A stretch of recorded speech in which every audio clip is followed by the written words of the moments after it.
Urjalan kirjasto tarjoaa digiopetusta keskiviikkoisin 4 päivänä loka- sekä marraskuun aikana.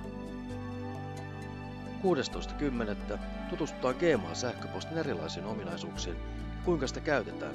Perehdymme myös yleisesti Google-tiliin sekä lopuksi YouTubeen. 23.10. opetellaan tori.fi sekä huuto.net-sivustojen käyttöä, jotta kaupankäynti verkossa olisi helpompaa. 6.11. käydään läpi tärkein eli Windows-käyttöjärjestelmän perusominaisuudet ja kuinka sitä käytetään.